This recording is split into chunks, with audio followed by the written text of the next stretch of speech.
নমস্কার, আমি শর্মিষ্ঠা। গল্প বলি শোনোতে সব শ্রোতাদের স্বাগত জানাই। যারা চ্যানেলটি সাবস্ক্রাইব করেছেন, আমার সঙ্গে আছেন, তাদের সকলকে ধন্যবাদ জানাই। বিশ্ব সাহিত্যের সেরা গল্প ইংরেজিতে শোনার চ্যানেল রিডার্স রিট্রিট। যারা ইংরেজি গল্প শুনতে আগ্রহী তারা চ্যানেলটি সাবস্ক্রাইব করতে পারেন। কমেন্ট সেকশনে লিঙ্ক দেওয়া থাকবে। আমি আজকে আমার গল্প পাঠ শুরু করছি। আমার আজকের নিবেদন বাণী বসুর গল্প প্লুটনিক। শীতকালে বৃষ্টি বড় বিরক্তিকর। ঘরে বসে তবু একরকম, কিন্তু বেড়াতে গিয়ে বৃষ্টি ভোগ করতে হলে বেড়ানোটাই মাটি। জায়গাটা গোপালপুর, যাকে আগে লোকে বলতো গোপালপুর অন সি। আমাদের বড় প্রিয় জায়গা গোপালপুর। শীতে, গ্রীষ্মে, বর্ষায় সমুদ্রের রূপ এক এক ঋতুতে এক এক রকম।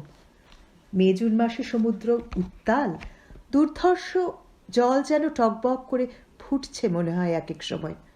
শীতকালে আবার সেই সমুদ্রকে চেনাই যাবে না। একেবারে সুনীল জলধি, গুঁড়ি মেরে এগিয়ে আসা নিচু ব্রেকারগুলো নয় নয় করেও কিছু তো থাকে। না থাকলে মনে হতো মানুষ সরোবর। যেসব ভাগ্যবানেরা মানুষ সরোবরে গেছেন তাদের তোলা ছবিতে এইরকমটাই দেখেছি আমি। দু এক বছর বাদ বাদই আমরা গোপালপুরে বেড়াতে আসি। গ্রীষ্মেও আসি, শীতেও আসি। উঠি ব্যাবিংটন সাহেবের বাংলোয় বরাবর। আমরা আসছি শুনলেই উনি বেরহামপুর স্টেশনে শওকতকে দিয়ে জিপ পাঠিয়ে দেন, আর আমি চলে আসি। এই বাংলোর ওপর আমাদের এত ঝোঁক কেন সেটা চট করে এক কথায় বোঝানো যাবে না। কারণ বাংলোটা তো সুন্দর নয়, আর আধুনিক তো নয়ই। আশেপাশেই কয়েকটা আছে, এটার চেয়ে অনেক সুদৃশ্য।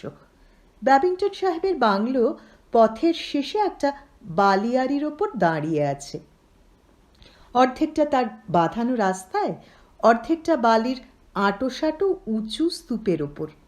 দাঁড়িয়ে আছে বললেও ভুল হবে, হেলে আছে। পেছন দিকে সমুদ্র। এই পেছন দিকটায় বালিয়াড়িটা এমন ক্ষয়ে ক্ষয়ে গেছে যে সমুদ্রের দিক থেকে দেখলে মনে হবে বাড়িটা যে কোনো মুহূর্তে হুমড়ি খেয়ে পড়বে। কিন্তু কই, পড়ে না তো। ৬-৭ বছর ধরে এইরকমই দেখছি, একই রকম বিপজ্জনক ভঙ্গিতে দাঁড়িয়ে আছে। হয়তো আমরা থাকাকালীনই হুড়মুড়িয়ে পড়বে কোনোদিন। তা সত্ত্বেও কীরকম একটা আকর্ষণ আছে বাড়িটার মধ্যে। ভেতরে ঢুকলে মনে হয় পুরনো ইংল্যান্ডের কোনো পুরো কান্ট্রি হাউসে এসে পড়েছি। ঢুকে পড়েছি ভিনদেশের অতীত ইতিহাসের পোকায় খাওয়া পাতার ভেতরে। সামনের দিকে বেশ বড় হাতা, আর তার একদিকে একটা ছোট্ট আউট হাউস। হাতাটা ঢালু, শান বাঁধানো হলে কি হবে, বালিতে সব সময় ভর্তি থাকে। ধারে ধারে কেয়ারি করা। তেমন কিছু গাছপালা নেই অবশ্য, কেই বা যত্ন করবে। তবে বেশ কিছু টবের পাতাবাহার আর ফুল গাছ রয়েছে। এই হলো বাংলোর বাগান। ঢুকে প্রথমে বাঁ দিকে ব্যাবিংটনের নিজের ছোট্ট ঘর, ডান দিকে একটা লাউঞ্জ মতো, সেটা ব্যাবিংটন সাহেবের অফিস। একদিকে কয়েকখানা বেতের চেয়ার, সামনে কাউন্টার, তার পেছনে ব্যাবিংটন সাহেব শর্টস আর আলগা টি শার্ট পরে খুব কায়দা মেরে বসে থাকে। গাবদা একখানা খাতা নিয়ে সারা সকাল খুট খাট কাজ করে। কত তোর গেস্ট আসছে, খুললে ঘর তো তিনখানা। লাউঞ্জ দিয়ে ঢুকতেই পেল্লা একটা হল, তার বাঁ দিকে ওই হলের মতোই প্রায় লম্বা আর একখানা পেল্লাই ঘর, উঁচুতে বোধ হয় 20 ফুটেরও বেশি। এই ঘরটা ওর 4 জনের, তবে দরকার হলে 6 জনের দলকেও অনায়াসেই দেওয়া যায়, দেয়ও সাহেব। ডান দিকে দুখানা ঘরে ডাবল বেড, আর হল পেরিয়ে সমুদ্রের দিকে গেলে আগে একটা ঢাকা দালান, আর তার বাঁ দিকে রান্নাঘর আর স্টোর। দালানটাতে একটা কিচেন টেবিল আছে, আরও নানা খুচখাচ ঘরকন্নার জিনিস। এই দালানটার শেষে বিরাট মোটা কাঠের একটা দরজা, তার ওদিকে আবার চাতাল খোলা, মাথার উপর অর্ধেকটা টালির ছাদ আছে, বাকি সব দিক খোলা। এইখানে বসে সমুদ্র দেখা যায় অবাধ। হলটা দারুণ, যেমন লম্বা তেমন চওড়া। মেঝে ভর্তি পুরনো দিনের মেরুন রঙের কার্পেট, মাথায় ঝাড়বাতি, যদিও জ্বলে না ঝাড়বাতিটা। একদিকে গ্র্যান্ডফাদার ক্লক, সেটিও বাজে না, ঠিকঠাক সময়ও দেয় না, কিন্তু চলে। আপন খেয়ালে সময়ের কোনো তোয়াক্কা না রেখে টিকটিক টিকটিক করে চলে। হলে ঢুকতেই বড় বড় গদি দেওয়া সোফা সেট, আর রান্নার চাতালের ধার ঘেঁষে বহুদিন আগেকার ডিমের মতো আকারের বিরাট ডিনার টেবিল। চেয়ারগুলো লাল ভেলভেটের গদি মোড়া, বাঁকানো পায়ের। পিঠের দিকে বেশ কারুকার্যও আছে। সব আসবাবই সেগুন কাঠের, চকচকে পালিশওয়ালা, আকারে বড়, কাবার্ড আলমারি সবই তাই। বেমানান খালি একদিকে একটা খুব ক্ষুদে ফ্রিজ, আর তার উপরে একখানা টেলিফোন। এই দুটো জিনিস বাদে ঘরখানাতে একটাও এ শতাব্দীর জিনিস নেই, সে কথা বাজি ধরে বলতে পারি। ঘরের আসবাব ওই রকমই, ওয়ার্ড্রোব, খাট, দেরাজ, আয়না। শুধু অতিরিক্ত বিছানা দিতে হলে স্টিল ফ্রেমের ফিতে লাগানো খাট দেওয়া হয়, উপরে ডানলপিলোর তোষক বা গদি, যাই হোক না কেন। এখানে বেশিরভাগ বাড়ি পর্তুগিজ গোত্রীয় সাহেবদের। এটাই বোধহয় একমাত্র কলকাতাইয়া অ্যাংলো ইন্ডিয়ানের, অন্তত আমি যতদূর জানি। ব্যাবিংটন সাহেবের রং বেশ লালচে ফর্সা, অনায়াসেই আসল সাহেব বলে চালিয়ে দেওয়া যায়। 50-এর ওপর বয়স মনে হয়, কিন্তু খুব মজবুত শরীর, কটা চুল, পাকা টাকা বুঝি না, তবে সব সময় দেখি শর্টস পরে ঘোরে। খালি শীতের শর্টসটা একটু মোটা ধরনের, আর গরমেরটা পাতলা। গরমে অনেক সময় খালি গায়েও ঘুরতে দেখেছি। 24শে ডিসেম্বর পর্যন্ত আবহাওয়ায় শীতের কোনো লক্ষণই নেই। এমনিতেই সমুদ্রের ধারে শীত তত বোঝা যায় না, কিন্তু এবার যেন একটু বাড়াবাড়ি রকমের শৈত্যাভাব। এমনিতে বেশ মনোরম, কিন্তু একটু রোদ উঠলেই আর সি বিচে থাকা যাচ্ছে না। চান করে আমাদের পাশ দিয়ে যেতে যেতে কুহু আর গোবিন্দ বলতে বলতে গেল, ভাবো তো, পৃথিবীর নানান জায়গায়, এমনকি ভারতবর্ষেও কোথাও কোথাও এখনো বরফ পড়ছে। এরা বোধহয় অল্প দিন বিবাহিত স্বামী স্ত্রী, বিয়ের ঠিক পরেই বেরোবার সুযোগ পায়নি, এখন কয়েক মাস পরে এসেছে হানিমুনে। আছে আমাদের ডান দিকের ঘর দুটোর একটাই। আমরা ওদের নিজেদের মধ্যে বলি কুহু আর কেকা। খুব একটা ভাব না হলেও কুহুর সঙ্গে মাঝে মাঝে আমার ভালোই কথাবার্তা বিনিময় হয়, বেশ মিশুক মেয়েটা। আরেকটা ঘরে আছেন বি সেন বলে এক ভদ্রলোক, এরও বয়স 50-এর ওদিকে, কিন্তু নিশ্চয় করে কিছু বলাও যায় না। মাথার চুল বেশিরভাগই পাকা হলে কি হবে, বেশ তাগড়া চেহারা, হাঁটা চলা সবল, দ্রুত, থলথলে না হলেও একটু মোটার দিকে, তামাটে গায়ের রং, খুব শৌখিন, মাথায় বিদেশি ক্রিম ট্রিম মাখেন বোধহয়, সব সময় একটু মৃদু গন্ধ বেরোয়, মনে হয় মাথার চুল থেকেই। গন্ধটা ঠিক ধরতে পারি না। জামা কাপড় জুতো সব ফিটফাট, যখনকার যা তখনকার তেমনটি। সবুজ রঙের সুইমিং ট্রাঙ্ক পরে চান করতে নামবেন, বিরাট একটা টার্কিশ তোয়ালে গায়ে জড়িয়ে। বিচ দিয়ে হাঁটছেন, দেখব পাতলা লাট খাওয়া ট্রাউজার্স আর আলগা টি শার্ট পরে, পায়ে ক্যাম্বিসের জুতো। আবার সন্ধেবেলায় বসবেন স্যুট টাই হাঁকিয়ে, পালিশ করা কেতা দুরস্ত জুতো পরে। তাই একে আমরা বলি বড় সাহেব। এর কাছে ব্যাবিংটন আপাতত ছোট সাহেব হয়ে গেছেন। কুহু আর গোবিন্দ বা কুহু বা কেকা যেমনি হাঁসকুটে গপ্পবাজ, তেমনি একাল সেরে ওই বিষেন। কারো সঙ্গে যেন আলাপ করার গরজ নেই, আর গতিবিধিও আমাদের সঙ্গে ঠিক মেলে না। দুই সাহেব সন্ধ্যে থেকে বোতল নিয়ে বসে ওই সমুদ্রের দিকের চাতালটায়। দৃশ্যটা ভারী মজার। বাঁ পাশে এক সারি মরকুটে ঝাউ গাছ, আধ ভাঙা বালিয়ারির ওপর সিমেন্ট চটা চাতাল, চাতালের ওপর গোল স্টিলের ফোল্ডিং টেবিলটা পেতে ফেলে ব্যাবিংটন।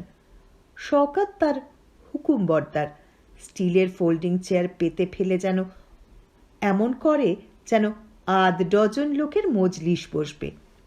পাপাম্মা ব্যাবিংটনের আরেক হুকুম বর্দার, একটি তেলেঙ্গি মেয়ে। সে বড় এক প্লেট কাজু বাদাম, বোতল, গেলাস সব সাজিয়ে রেখে যায়। তারপর ওরা দুজনে সমুদ্রের দিকে চেয়ে বসে থাকে। হাতে গেলাস, মাঝে মাঝে চুমুক দিচ্ছে, নামিয়ে রাখছে, আবার তুলে নিচ্ছে।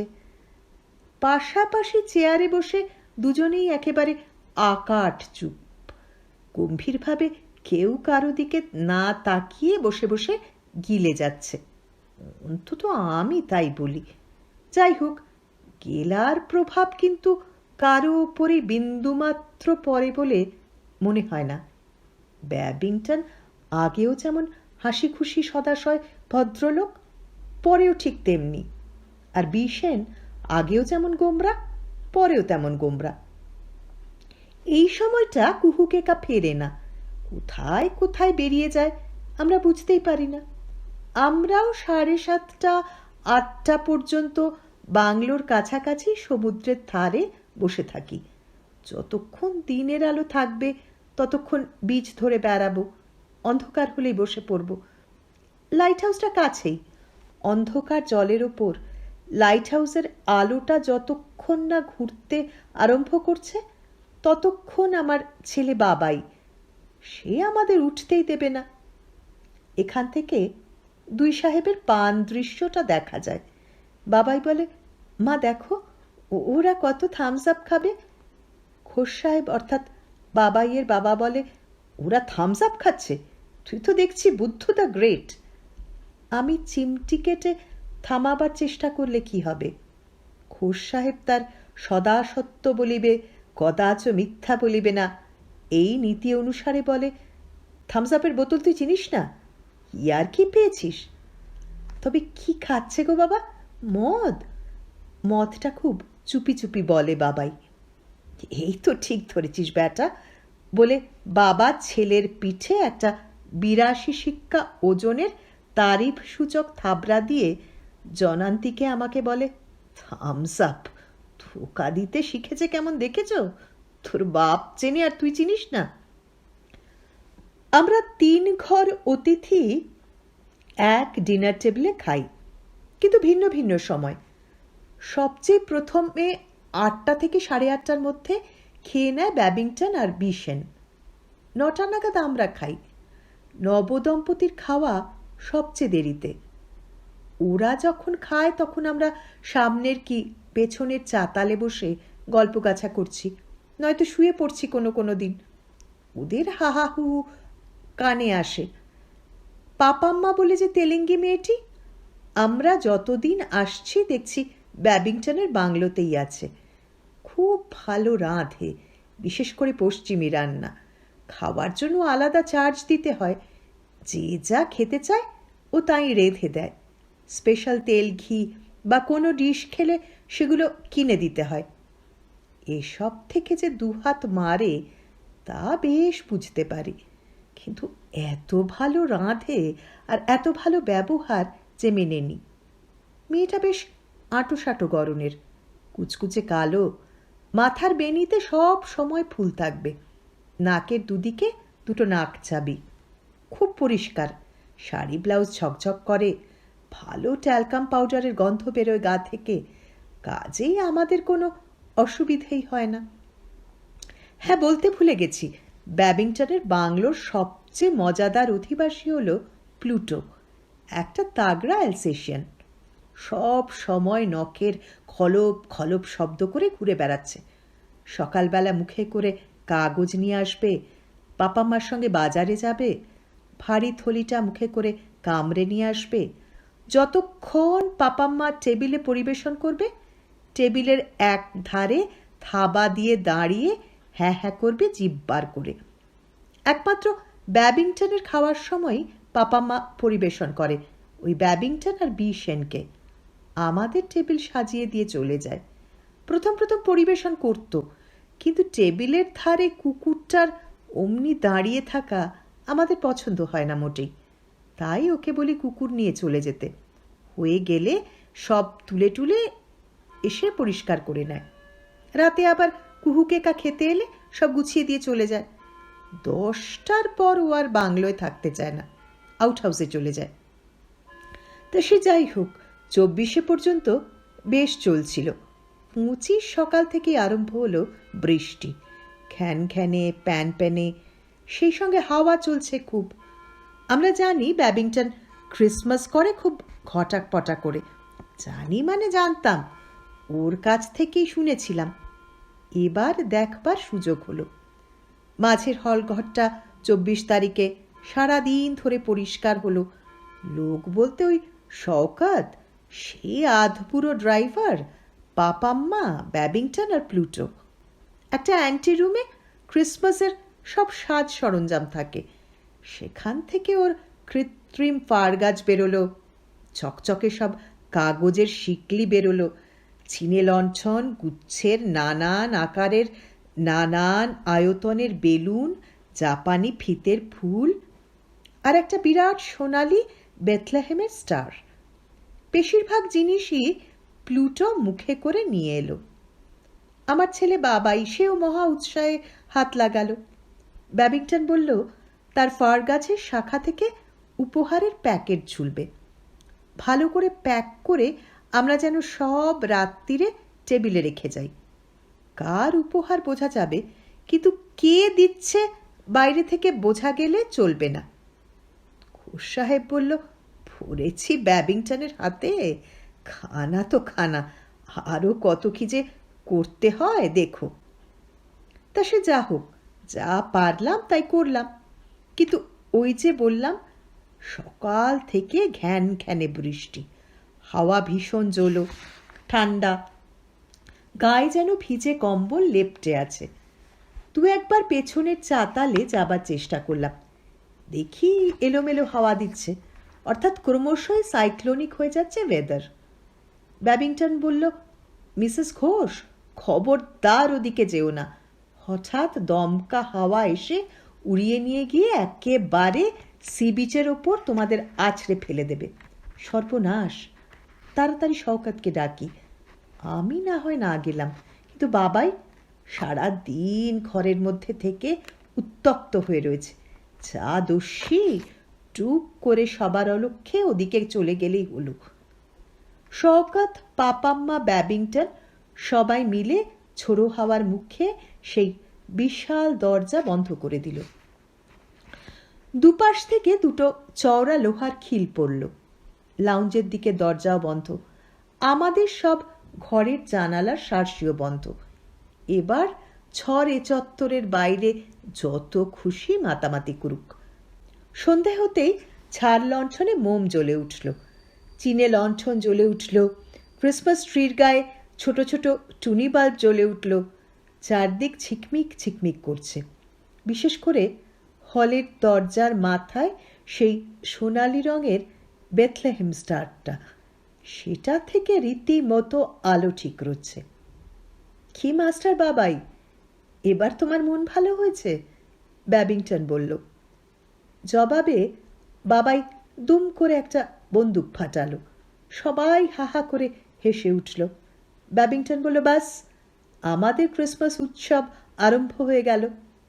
প্লুটো পর্যন্ত দেখি প্রচণ্ড লেজ নাড়াতে নাড়াতে ঘুরে বেড়াচ্ছে, অর্থাৎ তারও খুব আহ্লাদ। ভোজ হলো জমাট রকম। ছোট ছোট চিকেনের গোটা রোস্ট, বাঙালি পোলাও, প্রতি গ্রাসে কাজু, কিশমিশ, মটরশুঁটি, তারপর পমফ্রেটের ফ্রাই, আর 2 রকম স্যালাড, আর ক্রিসমাস পুডিং। পাপাম্মা সত্যি দারুণ রাঁধিয়ে, একেবারে ওস্তাদ। ওর রান্নার লোভেই বোধ হয় ব্যাবিংটনের ভুতুরে বাড়িতে সারা বছর একটা গেস্টের ধারা অব্যাহত থাকে। আজকের ভোজটা ব্যাবিংটনই দিতে চেয়েছিল। আমরা সবাই আপত্তি করেছি, জোর জার করে চাঁদা দিয়েছি। কাউন্টারে গাবদা খাতা খুলে বসে হিসেব কষলেও তেমন কিছু তো আর উপার্জন নেই ওর। নইলে গত 6-7 বছর ধরে দেখছি তো, রং তো দূরের কথা, বাড়িটাকে চুনকাম পর্যন্ত করায়নি একবারও। শুধু কিছু কিছু প্লাস্টারের তাপ্পি চলছে জায়গায় জায়গায়। সবাই যে যার গিফট পেয়ে গেছি। বাবাইয়ের কোলে তো এতগুলো জড়ো হয়েছে, তারপরেই ব্যাবিংটনের। আমরা সবাই 2-3টে করে পেয়েছি। খুলতে যাব তখন ব্যাবিংটন বলল, ধৈর্য ধরো মিসেস ঘোষ, প্যাকেট খুলবে একেবারে রাত্রিরে, যে যার ঘরে গিয়ে। এখন আড্ডা, খালি মাস্টার বাবাই যা ইচ্ছে তাই করতে পারে। বাবাই তৎক্ষণাৎ 3 লাফ দিয়ে একটার পর একটা প্যাকেট খুলতে লাগলো। টিনটিনের কমিক্স পেয়েছে 2টো, ব্যাবিংটন দিয়েছে। একটা ইয়া বড় টয়লেট সাবান, বিদেশি, বিশেন দিয়েছেন অবশ্যই। আর কাজু বাদামের প্যাকেট দিয়েছে কুহু ও কেকা। আমরা আসবার সময় একটা স্ক্র্যাবলস গেম কিনে এনেছিলাম, সেটাই দিয়েছি। ভাগ্যিস ওকে আগে থেকে দেখানো হয়নি। বাবাই তার উপহারের প্যাকেট সব 2 হাতে আঁকড়ে ধরে ঘরের মধ্যে ঢুকে গেল। এখন ও কমিক্স 2টো গোগ্রাসে গিলবে। ব্যাবিংটন বলল, কি আড্ডায় সবাই রাজি তো? আমাদের কোনো আপত্তিই নেই। কুহুরাও দেখলাম খুব উৎসাহী। কি মিস্টার সেন, বসছেন তো? ঘোষ সাহেব জিজ্ঞেস করলেন। বিশেন ধীরে সুস্থে একটা পাইপ ধরালেন। তারপর এই প্রথম চাপা হাসিতে উজ্জ্বল মুখে বললেন, ইয়েস অফকোর্স, তবে অন কন্ডিশন, যদি ইন্টারেস্টিং গল্প কিছু শুনতে পাই। ব্যাবিংটন বলল, ইন্টারেস্টিং গল্প মানে ওই ভূতের গল্প? বিশেন বললে, ভূতের কেন, প্রেমেরও হতে পারে। প্রেম আর ভূত? কুহু খিলখিলিয়ে হেসে উঠল। একটু ভেবে দেখলেই বুঝতে পারবেন 2টোর মধ্যে কিন্তু প্রচুর মিল আছে। বিশেন মিটিমিটি হেসে বললেন। ঘোষ সাহেব বললেন, কেন? প্রেম ও ভূতের মতো হুট করে ঘাড়ে চাপে, তারপর পট করে ঘাড় মটকায় বলে? ব্যাবিংটন বললে, ছি, মহিলারা কষ্ট পায় এমন কথা নাই বললেন মিস্টার ঘোষ। বলছে বটে ব্যাবিংটন, কিন্তু তার মুখে দুষ্টু দুষ্টু হাসি। আর কোনো মিল 2টোর মধ্যে? বিশেন চারদিকে চোখটা ঘুরিয়ে এমনভাবে তাকালেন যেন তিনি কুইজ মাস্টার। কেকা অর্থাৎ গোবিন্দ বলল, আচ্ছা আমি একটা মিলের কথা বলতে পারি, ভূতও নেই আবার প্রেমও নেই। ব্যাবিংটন এবার সশব্দে প্রতিবাদ করে উঠল, বলল, নো নো ইয়াং ম্যান, তুমি একটা সদ্য বিবাহিত যুবক, হানিমুন কাটাতে এসেছ, তোমার মুখে এসব কথা? No no. ব্যাবিংটন মাথা নাড়তে লাগলো। বললে আর কি করবেন, ঠ্যাঙাতে পারবেন? দিন না বেশ করে 2 ঘা। কুহু হাসতে হাসতে বলল। এরই মধ্যে বিশেনের গলার আওয়াজ শোনা গেল। তিনি বললেন, উহু, প্রেমও আছে আবার ভূতও আছে। কি বলেন মিসেস ঘোষ? সবাইকে ছেড়ে আমাকেই ভদ্রলোক যে কেন সাক্ষী মানলেন বোঝা গেল না। বললাম, হ্যাঁ খুবই বলেছেন বটে, বোঝা গেল না। ও কি মায়া, কি স্বপন ছায়া, ও কি ছলনা। কুহুর যেমন অভ্যেস, সে হেসে গড়াতে লাগলো। অন্য সবাইরও স্মিত মুখ, ব্যাবিংটনের শুদ্ধ। যদিও এত শক্ত বাংলা ব্যাবিংটন বুঝতে পেরেছে কিনা আমার যথেষ্ট সন্দেহ আছে। কিন্তু বিশেন যেন হাসিটা গিলে নিয়ে বললেন, এ তো রোম্যান্টিক ব্যাপারের কথা বলছেন, প্রেমের রহস্য কিন্তু আরও অনেক সিরিয়াস। রোম্যান্টিক হলে সেটা কেন আর সিরিয়াস হবে না আমি ঠিক বুঝতে পারলাম না। রোম্যান্টিক শুনলে নিউ জেনারেশন নাক সিটকোয়, উনি নিউ জেনারেশন না হয়েও নাক সিটকোচ্ছেন, অথচ এ যুগের রোবট, ডাইনোসর, মাইকেল জ্যাকসন এসব যেন রোম্যান্টিক নয়। তবে বিশেন লোকটা যেরকম ঘোরেল, ও যে চূড়ান্ত রকমের আনরোম্যান্টিক হবে তাতে আর কোনো সন্দেহ নেই। ঠিক এই সময় ব্যাবিংটন চোখ গোল গোল করে বলল, প্রেম আর ভূত দুই আছে, এমন একটা গল্প শুনবে নাকি? কুহু এগিয়ে বসে বলল, বলুন না মিস্টার ব্যাবিংটন, প্লিজ বলুন। তাহলে কফি খাওয়াও। ব্যাবিংটন হাসল। পাপা মা আউট হাউসে চলে গেছে, তোমার হাতের কফি খাই তাহলে। কুহু কোমরে শাড়ি জড়িয়ে উঠে পড়ল, বলল, নিশ্চয়ই। রান্নাঘরের দিকে চলে গেল ও। মিনিট কয়েক পরেই ওদিক থেকে ডাকল, রিনাদি, একটু হেল্প করবে, এসো না।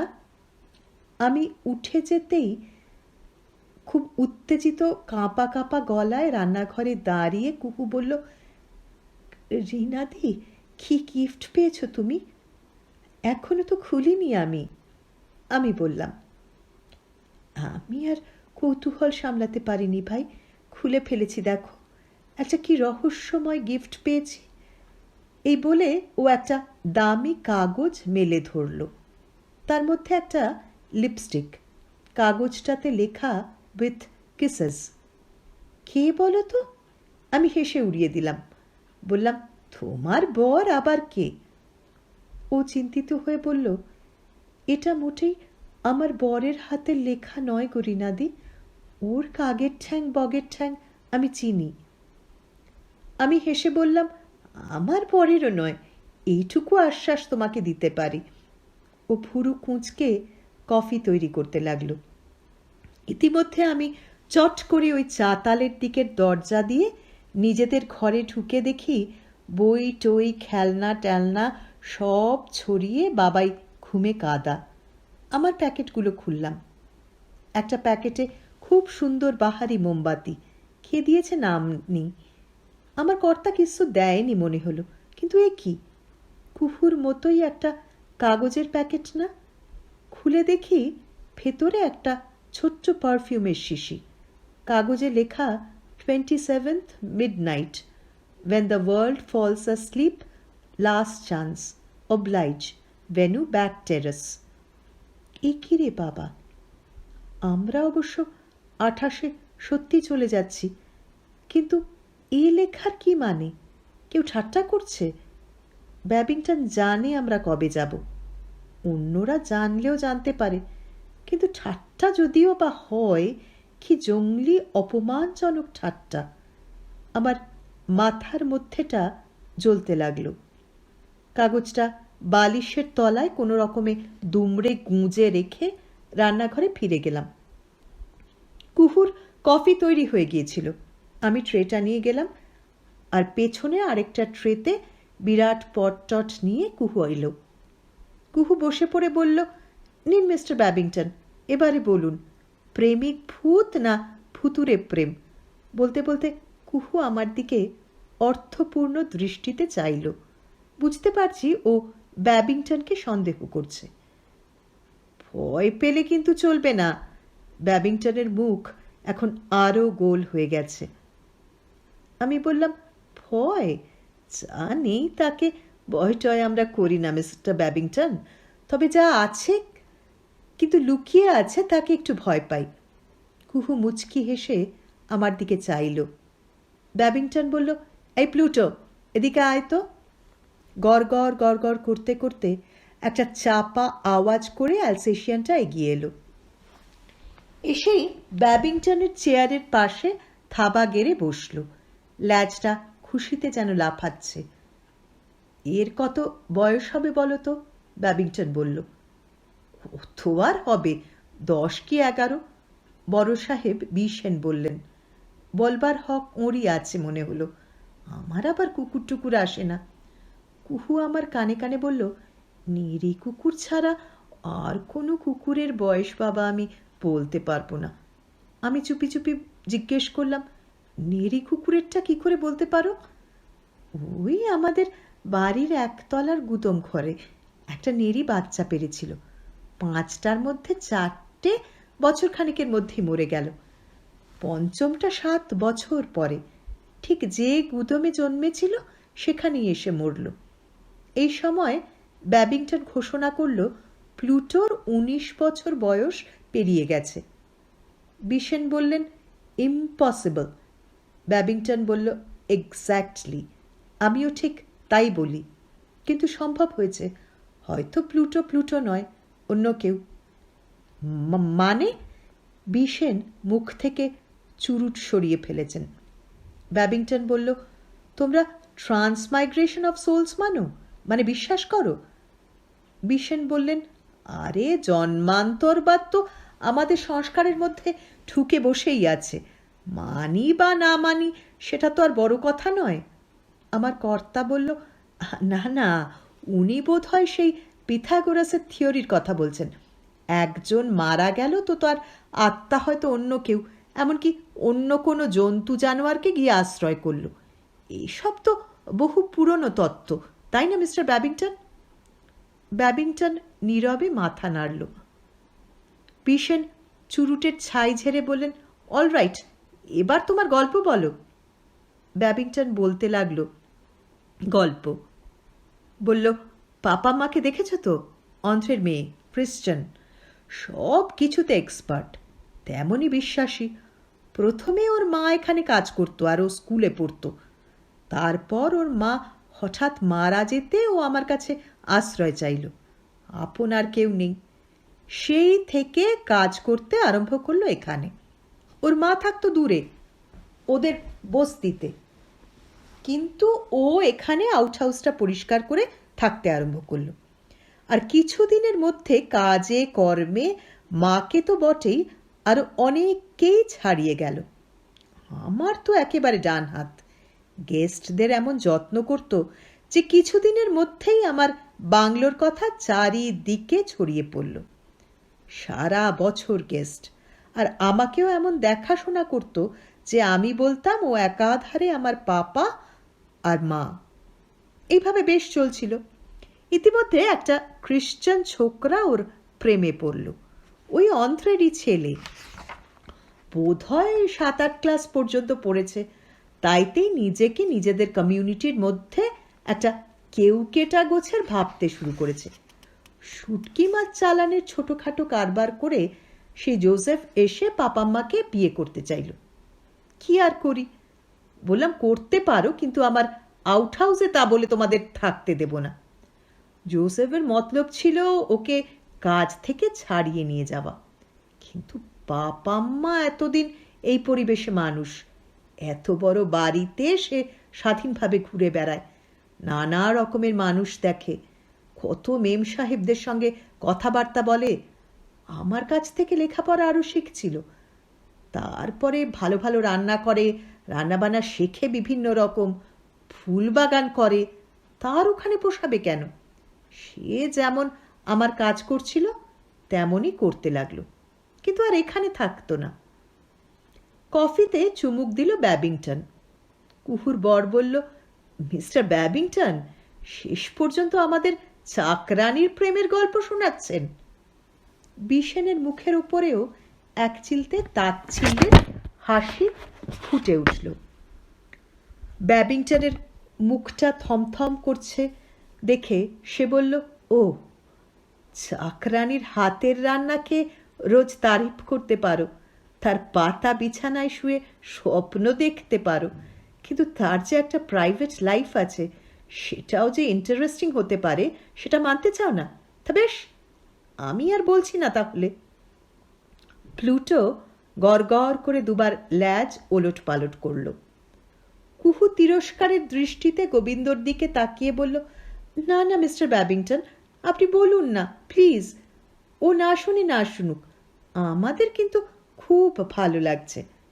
ব্যাবিংটন কফিতে আরেকবার চুমুক দিল, পট থেকে আরও একটু ঢালল।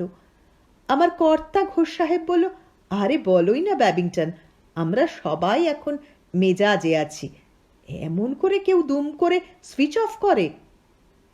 ব্যাবিংটনের বলবার ইচ্ছে ষোলো আনা। আমার ভেতরের রাগ আর জ্বালা এখনো থামেনি। অর্ধেক মন দিয়ে শুনছি, আর অর্ধেক মন দিয়ে ভাবছি লোকটা কে, কি করে এর শোধ নেওয়া যায়। ওদিকে ব্যাবিংটন গল্প বলে চলেছে। জোসেফের সব ভালো, ব্যাবিংটন বলল। রোজগার ভালো করতো, ফিটফাট বাবু থাকতো সব সময়, বাবা আম্মাকে ভালোবাসতো খুব, কিন্তু এক দোষে সব গুণ বরবাদ। ভয়ানক মদ খেত জোসেফ, আর মাতাল হয়ে গেলে তার আর জ্ঞান থাকতো না। বউকে মেরে ধরে একসা করে দিত। সন্দেহবাতিকও ছিল প্রচণ্ড। ওদের পাড়ায় ওই পাপাম্মার মতো মেয়ে তো আর ছিল না। স্মার্ট, শিক্ষিত, রুচি বলে একটা জিনিস আছে, কেতা দুরুস্ত। ব্যাস, অমুকের সঙ্গে কথা বলছিলি কেন, তমুকের সঙ্গে বাজার গেলি কেন, মার মানে প্রচণ্ড মার।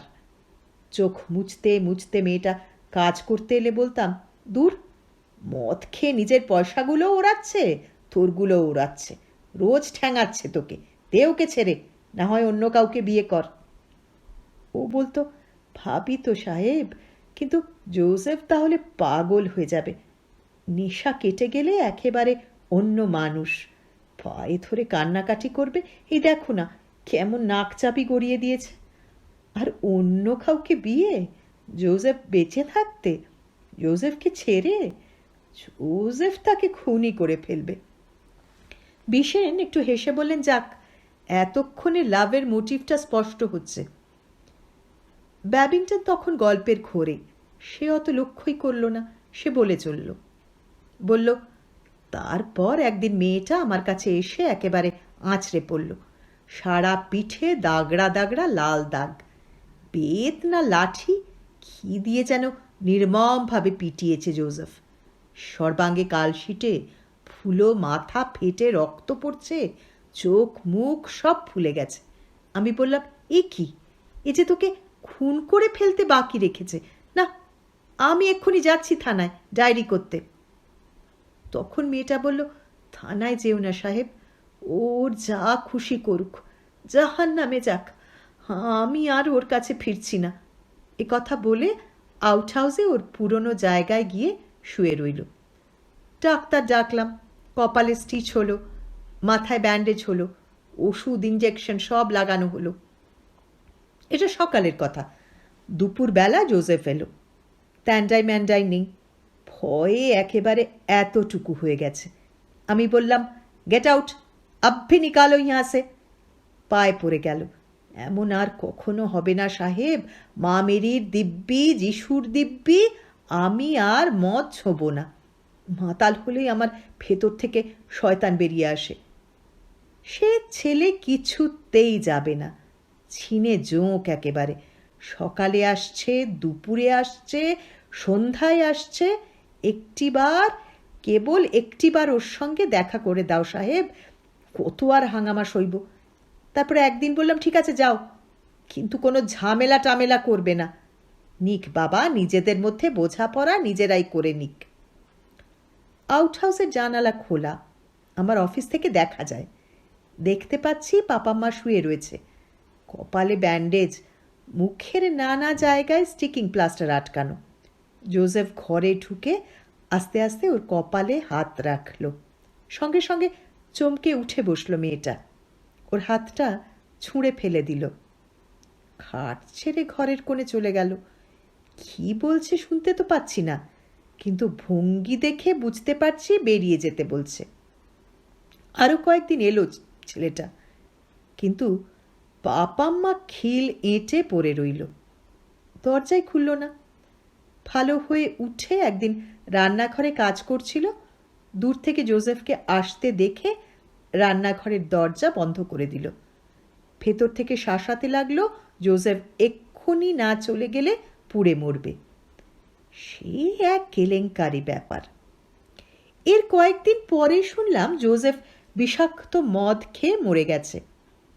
তা এইরকম এখানে মাঝে মধ্যে হয়, মেছোগুলো প্রচণ্ড টানে, যত সস্তা পাবে তত টানবে, আর নানা রকম বিষক্রিয়া হয় তাতে, একটু ধরপাকড় হয় আবার চেকে সেই। আরও কয়েকটা লোকও অসুস্থ হয়ে পড়েছিল, কিন্তু মারা গেল একা জোসেফ। লোকটা কি আত্মহত্যা করলো নাকি ব্যাপারটা কাকতালীয়, ঠিক বুঝতে পারলাম না। যা জ্বালাচ্ছিল, মনে মনে ভাবলাম আপদ গেছে। দেখলাম পাপাম্মারও কোনো ভাবান্তর নেই, মুখ টিপে আছে একেবারে, চোখে জল টল কিছুই দেখলাম না। সেই সময় প্লুটো কিছুদিন হলো আমার কাছে এসেছে। নেহাত ছেলে মানুষটি নয়, ছিল এখানকারই ডিসুজা সাহেবের কুকুর। আমাকে ভালোই চিনত। ডিসুজা সব বেচে বুঝে অস্ট্রেলিয়া চলে গেল, কুকুরটাকে আমার কাছে দিয়ে গেল। ক বছরই বা বাঁচবে, আর কোথায় ফেলবো, একে একটু যত্ন করো ব্যাবিংটন, এই বলে চলে গেল। সঙ্গে ওই যে ড্রেসারটা দেখছো, ওটাও উপহার দিয়ে গেল। তা তো দিল, কিন্তু প্লুটোকে নিয়ে পড়লাম মহা মুশকিলে। আমাকে চেনে, এমনি কোনো অসুবিধে করে না, কিন্তু কদিন পর থেকে নিজের মনিবকে দেখতে না পেয়ে ভীষণ মন মরা হয়ে গেল। জোসেফ তখন খুব হাঙ্গামা করছে, আর সেই সময়টা আমি প্লুটোকে নিয়ে ভীষণ অস্থির। খেতে দিলে খায় না, জল পর্যন্ত খুব তেষ্টা না পেলে খাবে না। বাইরের চাতালে গিয়ে মুখ উঁচু করে করুণ সুরে কাঁদে। ক্রমশই শীর্ণ হয়ে পড়ছে, কমজোরি হয়ে পড়ছে, থাবায় মুখ গুঁজে শুয়ে থাকে, আর শরীরটা থরথর করে কাঁপে। মাছি ঘোরে আশেপাশে। বুঝতে পারলাম একে আমি বাঁচাতে পারবো না, যে কোনো মুহূর্তে মরে যাবে। ঠিক আগের দিন জোসেফ মারা গেছে, খবর এসছে পরের দিন সকালবেলা। আমি বাগানে কাজ করছি, হঠাৎ দেখি ঝাঁঝরি হাতে পাপাম্মা রান্নাঘরের দিক থেকে দৌড়তে দৌড়তে আসছে, মুখে প্রচণ্ড আতঙ্ক।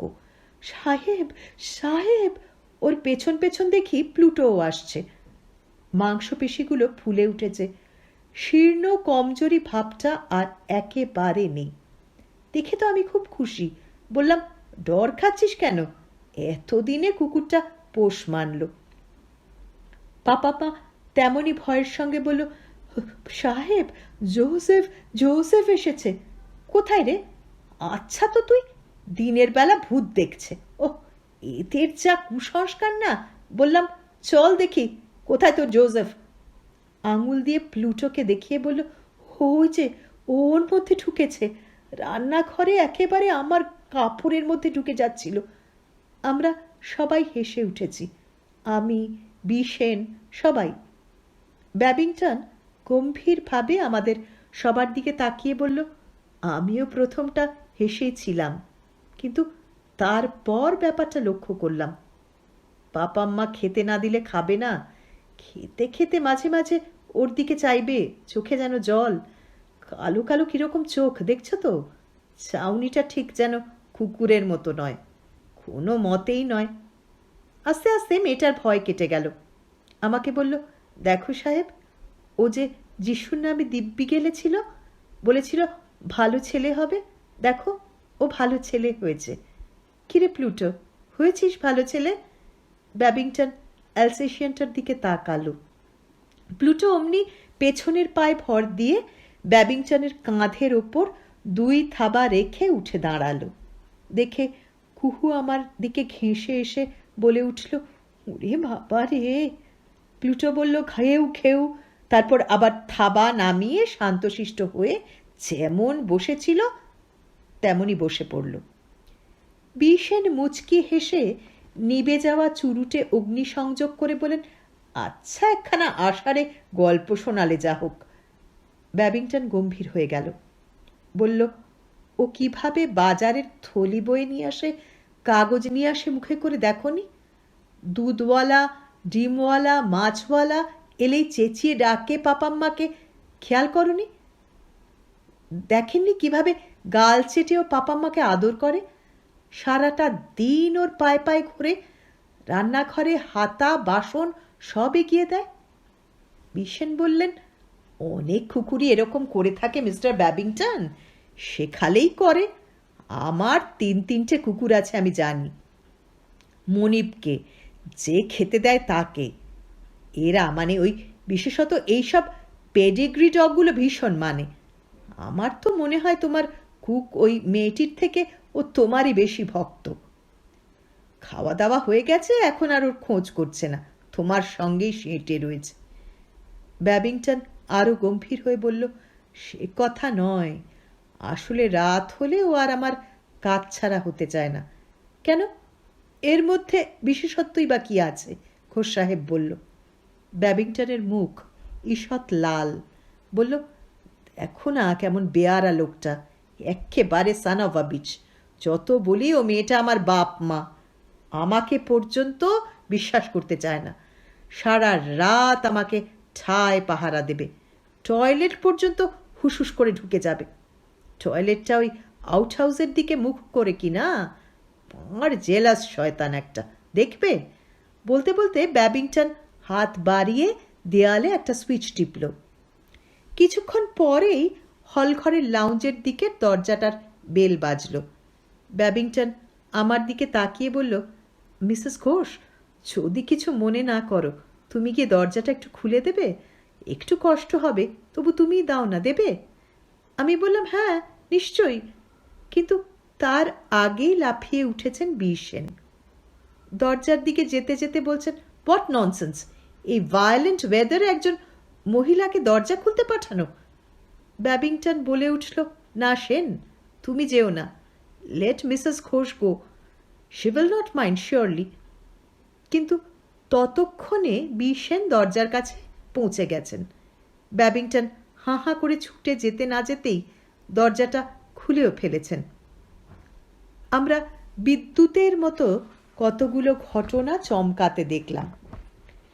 বীর সেন প্রাণপণে দরজাটা খুলে ধরলেন। সাইক্লোনিক ঝড়ের ঝাপটা সামলাতে সামলাতে পলিথিনের ওয়াটারপ্রুফ পরে ভেতরে ঢুকে এলো পাপাম্মা, এবং প্লুটো উল্কার মতো ছুটে গিয়ে পাপাম্মা আর বীর সেনের মাঝখানে তার ভয়াবহ বিশালতা নিয়ে দাঁড়িয়ে পড়ল, দুই থাবা বীর সেনের কাঁধে। দেখলাম প্লুটো হিংস্রভাবে বীর সেনের গাল থেকে মাংস খাবলে নিচ্ছে। শুনছিলেন বাণী বসুর গল্প প্লুটনিক। আবার ফিরব নতুন গল্প নিয়ে খুব তাড়াতাড়ি। সঙ্গে থাকুন। নমস্কার।